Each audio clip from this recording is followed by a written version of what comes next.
हम मीनू झा प्रणाम करै छी समस्त मिथिलावासीके। एकटा महादेवके नचारी लऽ कऽ उपस्थित छी अपन माताजीके संग। आशा अछि अहाँ सबके नीक लागत। धन्यवाद। जय मिथिला, जय मैथिली। भोरे उठे गौरे शिव के जगावत, भोरे उठे गौरे शिव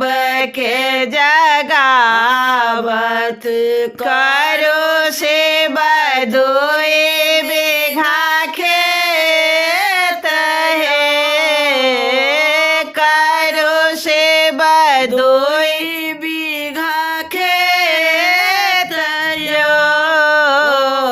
गौरे के बचन सुने उठला रिसाए, कर लगला हार के तैयार हे, कर लगला हार के तैयार यो, त्रिशूल तोरे बाबा फार बनौलनि, भांग घोटना के हरे सयो, ओ भांग घोटना के हरे सयो, जटा तोरे बाबा लदहा बनौलनि, जटा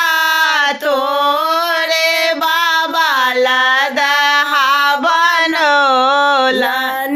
काए लेलनि हार के तैयार यो,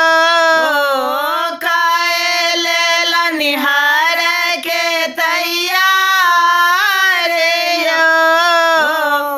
एक देश जोतलनि बसहा बरदिया,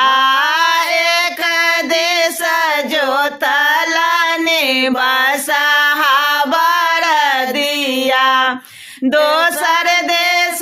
जोतलनि बाघ यो, दोसर देश जोतलनि बाघ यो, पूब पश्चिम बाबा चाचर बनौलनि, पूब पश्चिम बाबा चाचर बनौलनि, ज्योति लेलनि दुई बीघा खेत यो, ज्योति लेलनि दुई बीघा खेत यो, एक देश छिटलनि आक धतुरबा, एक दिस छिटलनि आक धतुरबा, दोसर देश छिटलनि भांग यो, भोरे उठे गौरी खेत देखा गेले, भोरे उठे गौरी खेत देखा गेले, आढ़े पर खसले झमाए यो, आढ़े पर खसले झमाए यो, सबहक खेत भोला जरे गहुम छै, सबहक खेत भोला जरे गहुम छै, हमरो के खेत আছে भांग यो, उठे गौरी शिव के जगौलनि, भानहि विद्यापति सुनो है गौड़ा